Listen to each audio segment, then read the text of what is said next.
주 안에서 좋은 날입니다. 2020년 4월 11일 주일 예배를 주 앞에 드리며 나아갑시다. 복된 존재라는 말씀으로 오늘 함께 나누려고 합니다.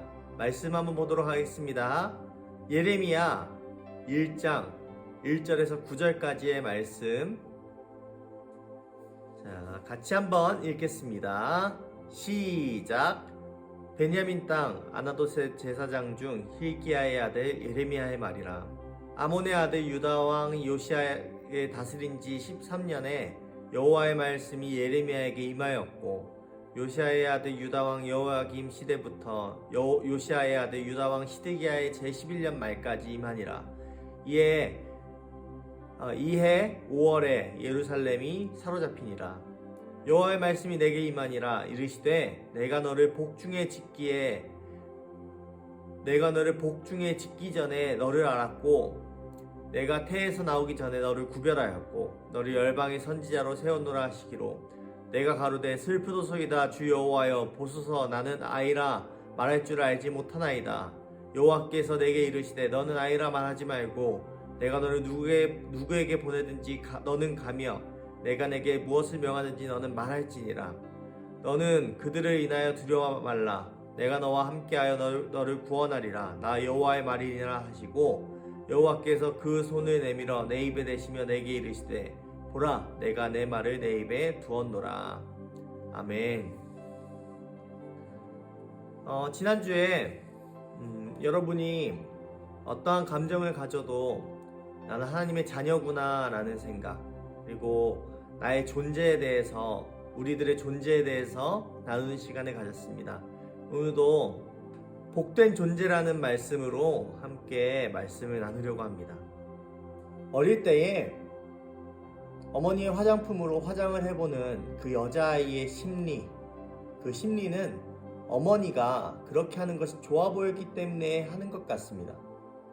또 남자아이가 아버지의 모든 행동을 일거수일투족 따르며 따라하는 것은, 그리고 닮아가는 것은 아버지가 하는 것이 좋아 보였기 때문에, 그 아버지를 존경하기 때문에 따라하는 것 같습니다.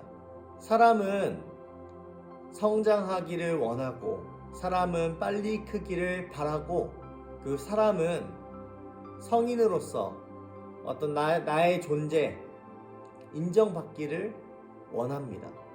그런데 크면 클수록 우리가 하는 행동은 어떻습니까?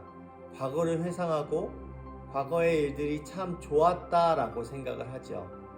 그 과거를 추억하는 것, 그리고 우리의 어떤 일상의 모습이 아닐까 생각을 합니다.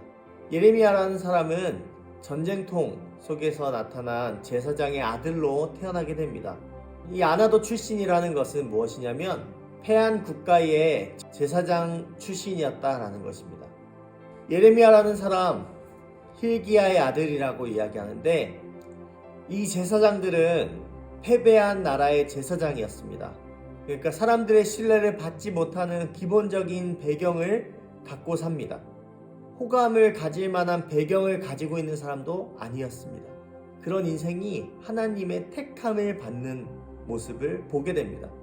여러분, 우리는 여기서 반드시 기억해야 되는 것 한 가지가 있습니다. 그것이 무엇이냐면, 하나님의 부르심은 상황과 상관이 없다라는 것입니다. 하나님의 부르심은 어떠한 상황과 환경에 상관없이 그가 나의 자녀이기만 하면 부르신다는 사실을 알 수가 있습니다. 예레미야라는 사람을 선지자로 부르심 받는 그날부터 죽기 직전까지의 삶을 이렇게 돌아본다면, 자신의 환경을 탓하는 사람이 아니라 하나님의 부르심에 집중하는 사람이었다라는 것을 우리는 알 수 있습니다.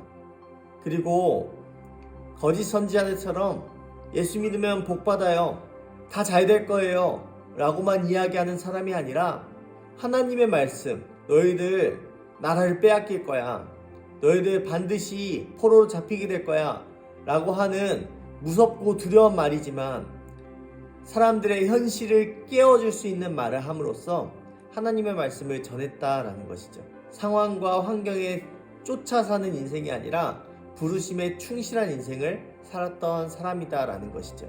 사랑하는 여러분, 오늘 말씀을 통해서 우리가 반드시 기억해야 하는 것이 있습니다. 그것이 무엇이냐면 여러분도 하나님의 부르심을 받은 사람들이다라는 것입니다. 그리고 그 부르심에는 어떠한 환경과 상황이 필요 없다라는 것입니다. 누군가가 나를 인정해 주는 것입니다. 생각해 주는 것입니다. 나에게 일을 맡겨주는 것입니다. 신뢰해 주는 것입니다. 존재로서 택함받은, 존재로서 신뢰받는 그런 사람, 그것이 하나님의 사람들입니다. 그런데 예레미야라는 사람이 부름받은 그 상황부터 끝날까지 불평하는 그런 상황들보다 묵묵히 하나님 말씀을 대언하면서 최선을 다하는 모습을 보게 됩니다. 사람들이 원하는 사탕 발린 그런 이야기를 하는 것이 아니라 말 그대로 하나님 말씀만을 대언하며 살았던 사람이었기 때문에 그 안타까움 때문에 눈물의 선지자라는 별명도 가지고 있습니다. 그런데 모든 어려움을 이기면서 커다란 족적을 남긴 치열한 삶을 살아낸 예언자다라고 할 수 있습니다. 그러한 예레미야를 오늘 부르시는 장면, 하나님께서 부르시는 장면이 오늘 본문의 장면입니다. 5절 말씀, 내가 너를 복중에 짓기 전에 너를 알았고 내가 태에서 나오기 전에 너를 구별하였고 너를 열방의 선지자로 세웠노라 하시기로. 아멘. 사랑하는 여러분, 여러분은 복된 자들입니다. 복된 존재입니다. 하나님이 여러분을 복된 존재로 지으셨습니다. 하나님이 창조하신 여러분을 하나님께서 여러분을 향해서 복되다라고 이야기합니다. 그리고 더욱 복된 것은 하나님이 예레미야를 복중에 지은 것처럼 여러분 자신을 너무 아신다라고 이야기합니다. 여러분, 이것이 굉장히 놀라운 이야기입니다. 왜냐하면 위대하신 하나님이 우리를 지으셨는데 지어지고 잊혀진 존재가 아니라 지으시고 영원한 인생의 동반자로서 살 수 있도록 인도하시는 분이 우리 하나님이다라는 것입니다. 그리고 개개인의 특성을 너무 잘 아시는 분입니다. 우리가 생각할 수 없는 차원에 계신 분이 하나님이었습니다. 예레미야를 그렇게 부르십니다. 예레미야가 그 하나님의 부르심 앞에 나올 때 자신을 그렇게 소개합니다. 하나님, 나는 아이라 말을 할 줄 모릅니다 라고 이야기하는 것이죠. 그런데 하나님께서 그런 예레미야를 끝까지 사용하시는 모습을 보게 됩니다. 사랑하는 여러분, 우리도 톡 건들면 무너지는 도미노 같은 사람들로서 우리도 감정이 치우치고 힘든 상황이 오고 연약해지고 약해지고 너무나 어려운 상황을 많이 경험하게 됩니다. 우리도 그렇게 될 수 있지만 하나님께서 그렇게 하도록 냅두지 않으시고 사랑하셔서 우리를 하나님의 일을 할 수 있는 사람들로 끝까지 참고 인내하시며 인도하시는 분이 우리 하나님이다라는 것입니다. 무엇보다 그 사랑의 확증은 예수 그리스도가 이 땅에 오신 것으로 확실하게 표현하신다라는 것이죠. 하나님께서 여러분을 너무너무 사랑하시고 여러분들을 하나님의 사람들로 세워가는 것을 즐겨 하시는 분입니다. 근데 진짜 중요한 것은 우리가 그렇지 않다라고 우리 자신을 제한해버리는 것이 우리의 가장 큰 문제점일 것입니다. 예레미야를 향해서 하나님께서 그렇게 말씀합니다. 너를 온 열방의 선지자로 세울 것이다 라고 이야기하는데 예레미야가 그 말씀에 반응하는 모습이 나옵니다. 6절 말씀, 내가 가로되 슬프도소이다 주 여호와여 보소서 나는 아이라 말할 줄을 알지 못합니다 라고 얘기합니다. 그렇게 얘기하는 겁니다. 하나님, 저 너무 슬픕니다. 주님, 저를 보십시오. 제 꼴을 한번 보십시오. 하나님, 너무 연약합니다. 너무 어립니다. 말도 잘 못합니다 라고 이야기합니다. 주님이 그렇게 말씀하시는데 내 상황은 너무 만족스럽지 못하고 내 환경은 그런 일을 할 만한 여건이 되지 않는 사람입니다 라고 이야기하는 것과 똑같습니다.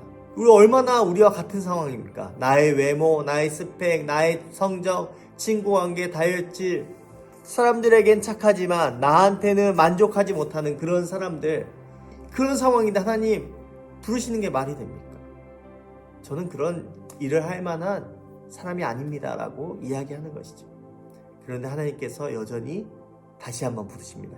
7절 말씀, 여호와께서 내게 이르시되 너는 아이라 하지 말고 내가 너를 누구에게 보내든지 너는 가며 내가 내게 무엇을 명하든지 너는 말할지니라 라고 이야기합니다. 사람은 너무 연약합니다. 그리스도인은 더 연약합니다. 근데 하나님께서 여러분들 향해서 그렇게 얘기합니다.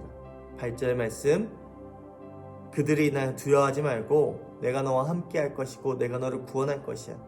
내가 보증한다. 왜냐하면 나의 말이기 때문이야 라고 이야기하시는 겁니다. 그러면서 그렇게 얘기하시죠. 너에게 능력을 줄게.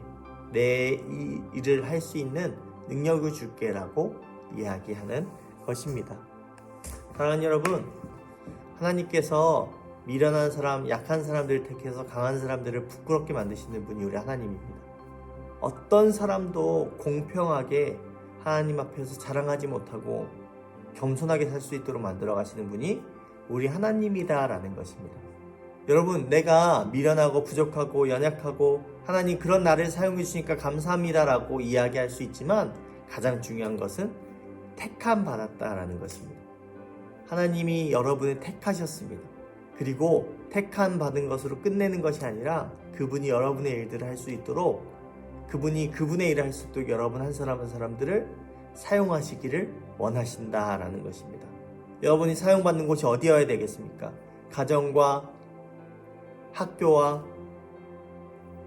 친구들과 수많은 곳에서 사랑의 사람들로 세워져야 되지 않겠습니까? 하나님이 여러분을 그런 사람들로 부르셨습니다. 여러분, 말씀을 정리하겠습니다. 여러분, 그리스도 이름으로 축복합니다. 여러분은 하나님의 위대한 사람들로 쓰임받을 것입니다. 여러분, 정말 믿으신다면 아멘으로 정말 그 속에 있는 하나님 날 그렇게 사용해 주십시오라고 하는 그 기도로 오늘 하루를 마무리하면 좋을 것 같습니다. 하나님 예레미야를 택한 것처럼, 하나님께서 예레미야를 택한 것처럼 하나님의 사람들을 택하십니다. 그러나 택함 받은 것으로 만족하지 않고 우리는 부족하고 연약하고 나 자신의 상황과 환경을 보지만 하나님이 말씀에 집중하면 좋겠다라고 이야기하는 것입니다. 사랑하는 여러분, 우리는 상황과 환경으로 자신을 재단하지만 하나님은 말씀으로 나를 재단해 가시기를 원하시는 분입니다. 사랑하는 여러분, 택함 받은 여러분이 쓰임 받을 만한 곳, 여러분이 쓰임 받을 수 있는 곳에서 하나님의 사람들로 쓰임 받기를 소원합니다. 여러분, 정의와 공평과 사랑을 내리는 사람으로 쓰임 받기를 소원합니다. 하나님께서 여러분의 삶 가운데 은혜 주시기를 소원합니다. 여러분, 이번 한 주 살아갈 때 하나님의 뜻을 쫓아 살아가고 하나님이 여러분 택하셨다는 사실을 잊지 말고 하나님 날 택하셨으니 나를 도와주십시오라고 하는 그 기도로 하루를 시작하십시오. 그리고 하나님의 일들을 해보십시오. 하나님의 일들을 한다면 하나님께 반드시 그 가운데 할 말을 주실 것이고 할 행동을 주실 것입니다. 여러분에게 하나님의 은혜가 함께하기를 소원합니다. 함께 기도하겠습니다. 하나님 감사합니다. 우리에게 은혜 주시고 힘을 주셔서 감사합니다. 사랑하는 하나님께서 우리에게 은혜 주셨는데 하나님 다시 한번 힘을 주셔서 하나님 앞에 나아가는 모든 한 사람 한 사람들이 하나님 앞에 쓰임받는, 택함 받았으니 쓰임받는 사람들 되기를 소원합니다.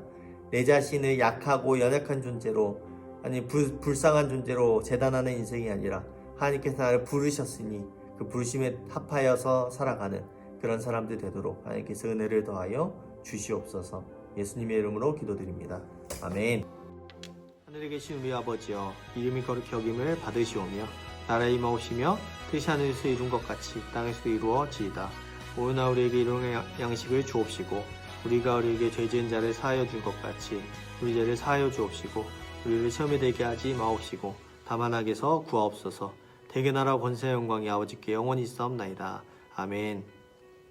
여러분, 광고는 제가 문자와 그리고 텍스트로 이렇게 그림 파일로 보여드리겠습니다. 광고를 통해서 교회 소식을 듣고 또 교회를 위해서 기도해주는 여러분 되면 좋겠습니다. 감사합니다. 좋은 하루 되십시오.